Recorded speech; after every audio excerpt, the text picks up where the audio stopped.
আমি নিশ্চিত মোদিজি আর তার ক্যাবিনেট যখন 2025-26 অর্থনৈতিক বাজেট তৈরি করেছিলেন তখন প্রবলভাবে দূরদর্শী এই মানুষটি ইন্দো পাক ওয়ার অপারেশন সিন্দুর তার পরবর্তী প্রভাব রাশিয়া ইউক্রেন ওয়ারের ইলাস্টিকের মতো বৃদ্ধি প্রাপ্তি এবং আমেরিকার শুল্ক রাজনীতি সবকিছুই মাথায় রেখেছে। আর মোদিজিকে বুঝতে হলে ওর অর্থনীতি বুঝতে হবে। সত্যজিৎ রায় সম্পর্কে বলা হয়ে থাকে উনি সিনেমা বানানোর অনেক আগে থেকে প্রত্যেকটা সিন ওর বিখ্যাত স্কেচ বুকে স্কেচ করে রাখতেন। ক্যামেরার অ্যাঙ্গেল, অভিনেতাদের পজিশন আর ওর দিক ঠিকানা সব ধরা থাকতো সিনেমাটি তৈরি কয়েক বছর আগে থেকেই। কত বড় সত্যি সেটা বুঝতে পেরেছিলাম লন্ডনে অবস্থিত সত্যজিৎ রায় আর্কাইভ ডিজাইন করার সময়। সত্যিই দেখলে অবাক হতে হয়। নরেন্দ্র মোদী যেন এইরকমভাবেই ওর ভবিষ্যৎ প্লে বুকটি তৈরি করে রাখেন আগে থাকতেই। প্রমাণস্বরূপ দাখিল করেছি আমার লেখা ডিসেম্বর 2024 ও আর্লি জানুয়ারি 2025 লেখা দুটি পোস্ট। এই পোস্টগুলিকে একটু টাইম লাইনে ফিরে গিয়ে দেখছিলাম। দেখলাম যে যে কথা বলেছিলাম কি সাংঘাতিকভাবে সেগুলো মিলে গেছে। আর মোদিজি যেন ধ্যানে বসে সব আগে ভাগে বুঝে গিয়েছিলেন। তবে আমার এই দুটি পোস্টের মধ্যে দিয়ে যেটা বলার চেষ্টা করছিলাম সেটা হলো ভারতের এই বিশাল অভ্যন্তরীণ বাজারে যা একটা বিশাল শক অ্যাবজর্ভার কাজ করে। আর এখানে পর্যন্ত চলে আসা ফ্রি রেশন সিস্টেম যা কিনা এই শক অ্যাবজর্ভার সেফটি নেট প্রান্তিক এবং নিম্ন মধ্যবিত্তের হাতে ক্যাশ না ছাপিয়ে তুলে দেওয়া ক্যাশ ইকুইভ্যালেন্স যা মার্কেট সবসময় সচল রাখে। প্রমাণ আমাদের নিফটি ইন্ডেক্স দেখে নিন। এত ঝড়ঝাপটা যুদ্ধ ট্যারিফ আর কিছুই টোল খাওয়াতে পারেনি। পৃথিবীর কটা দেশ আছে যে এই লেভেলের ইমিউনিটি দেখিয়েছে? আর এই ইমিউনিটি ফ্লুকে আসেনি, এটি এক ভবিষ্যৎ দ্রষ্টার নিখুঁত প্ল্যানিং এর ফল। বাইপোলার দুনিয়ায় একসময় অন্তত এটা পরিষ্কার থাকতো যে কে কার বন্ধু কে কার শত্রু, কিন্তু এই দুনিয়াটা এমন হয়ে রয়েছে যে বাউন্ডারি বলে কিছু নেই। একটু ভালো করে খেয়াল করে দেখুন তো, আপনার বন্ধু দেশটির বন্ধুই আপনার দেশের শত্রু। জাস্ট 1 ডিগ্রি অফ সেপারেশন আর দুনিয়াটা কেমন বদলে যাচ্ছে। এই অবস্থায় ভারত যে নীতি নিয়ে চলছে যা ভারতের জন্য ভালো সেটাই ভারতের পলিসি।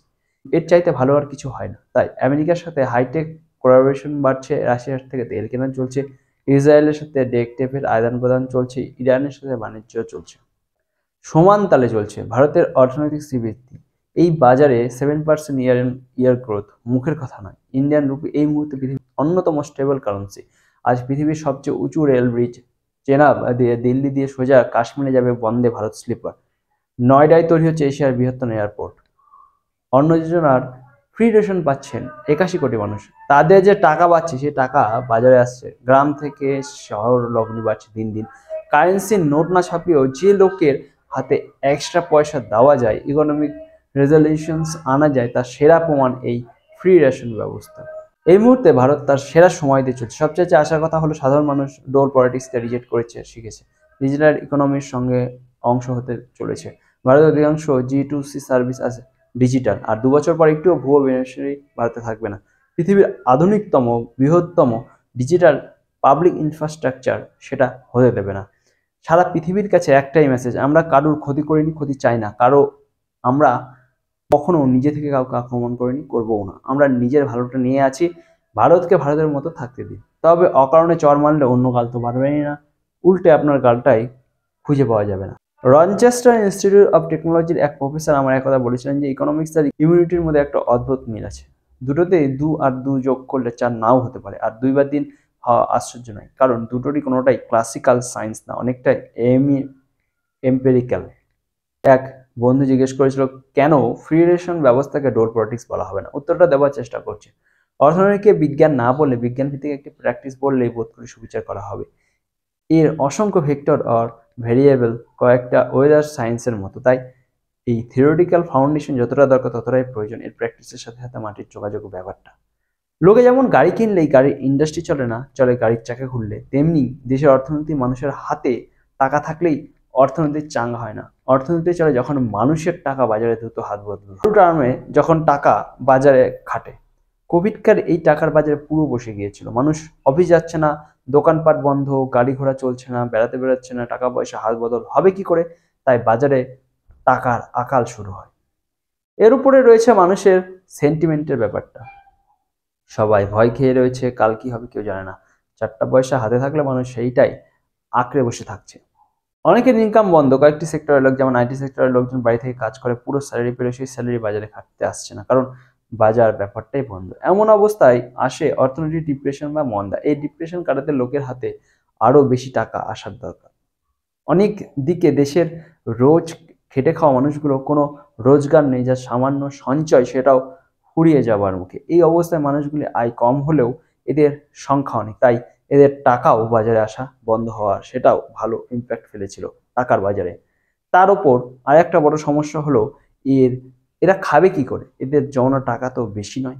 এই সমস্যার সমাধান বাতলানের এক ইকোনমিস্ট, যারা বেনিফিট ইকোনমি নিয়ে দীর্ঘদিন কাজ করছে, অমর্ত্য সেন, রঘুরাম রাজা ইত্যাদিরা। এদের সাজেশন কয়েক লাখ কোটি টাকার নোট ছাপিয়ে সেই নোটগুলো তথাকথিত গরিব লোকেদের মধ্যে বিলিয়ে দাও। এদের লোকের হাতে টাকা আসবে আর সে টাকা ঘুরবে বাজারে। তবে এইভাবে টাকা ছাপিয়ে বিরলে অবশ্যই টাকা ডিভ্যালুয়েট করবে, ইনফ্লেশন বাড়বে, তবে সেসব পরে বুঝে নেওয়া যাবে, এখন তো বাজার বাঁচুক।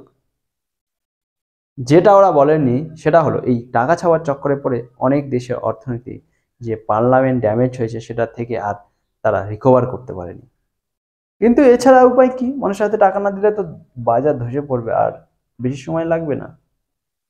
তো বেরোলো উপায়, এমন সব মানুষের মাথা থেকে বেরোলো যারা সেই অর্থে ইকোনমিক্স নন, কিন্তু মাটির সাথে যুক্ত হয়ে চলা কিছু মানুষ যারা আনএমপ্লয়েড, যারা অ্যাপ্লয়েড ইকোনমিক্স প্র্যাকটিসটা অনেকের চেয়ে ভালো বোঝেন, জানেন। এই অবস্থায় পৃথিবীর সবচেয়ে জনবহুল দেশটি, পৃথিবীর সবচেয়ে বড় ডেমোক্রেসি এমন একটা ডিসিশন নিল যেটাতে এ যাবৎকালে বেনিফিট ইকোনমিক্স একটি ওয়াটারশেড মোমেন্ট বলা চলে। ভারতবর্ষ বলল সে তার 80 কোটি নাগরিকের ফেডারেশন দেবে। এক ঢিলে এক পাখি নয়, দুই পাখি, তিন পাখি। এক, কোনো প্রান্তিক দরিদ্র মানুষের অনাহারে মৃত্যু হবে না। দুই, মানুষের হাতে কারেন্সি নোট না দিলে, খাবার দিলে যে টাকা বাঁচবে সেটা সেন্টিমেন্ট বুস্ট করবে আর সেই উদ্ভূত টাকা বেশ কিছুটা হলেও মার্কেটে ঢুকবে। তিন, এতে টাকা ডিভ্যালুয়েট করবে না, আন্তর্জাতিক বাজারে টাকার মূল্য মোটামুটি একই থাকবে ও ইনফ্লেশন বাড়বে না। এছাড়া আরো কতগুলো কোল্যাটারাল বেনিফিট ছিল, সেগুলি হলো: চার, টাকা ছাপিয়ে দিলে সে টাকা হাতে পৌঁছাবে কিনা সেটা জানার কোনো মেকানিজম নেই ছিল না, সুতরাং কোনো রেশন পৌঁছালেও নিরাপদ, রেশন চুরি হওয়ার চান্সও কম। পাঁচ, বাড়িতে বসে লোকজন রেশন পেলে লোকজন বাজারে কম যাবে আর করোনার সময় জীবাণু সংক্রমণের মাত্রা কম থাকবে। ছয়, ভারতের পাবলিক ডিস্ট্রিবিউশন সিস্টেমে তখন খাদ্য ব্যাংক তৈরির জন্য চাষিদের থেকে বেশি বেশি শস্য কিনবে, এতে চাষিদের হাতে আরো বেশি টাকা পৌঁছবে। ফলাফল আমরা চোখের সামনে দেখছি। কংগ্রেস এটাকে আটকানোর বহু চেষ্টা করেছিল কিন্তু সক্ষম হয়ে ওঠেনি। নোবেল ম্যান অমর্ত্য সেনের নোবেল ভ্যালু ইতিহাসের শক্তিকান্ত দাসের থেকে অনেক অনেক বেশি। তার সাথে যোগ করুন কংগ্রেসের চামচা হার্ভার্ড ফেরম রঘুরাম রাজনকে। এইভাবে এক পেশে লড়াই, কিন্তু সেই দেশীয় মুষ্টিযোগী আমাদের বাঁচালো। হয়তো আর কয়েক বছর পর হার্ভার্ড বা ইএনএ ভারতের এই কেস স্টাডিটি ডেটা সহযোগে পড়ানো হবে এবং ইউরোপের সেরা মেধাবী ছাত্রীরা বুঝবে কেন ইকোনমিক্স সবসময় 2-2 4 করে না। আচ্ছা, এখানে আর একটা কথা সংযুক্ত করতে হয়। একটা ব্যাপার এই লেখা অনুপস্থিত আছে, সেটা হচ্ছে ইচ্ছা করেই বলিনি, কিন্তু সেটা হলো ভারতের ইন্টারনাল মার্কেট রেজিলেন্স। এটা না থাকলে এই ফ্রি রেশন দেওয়াটাও চলে যেত।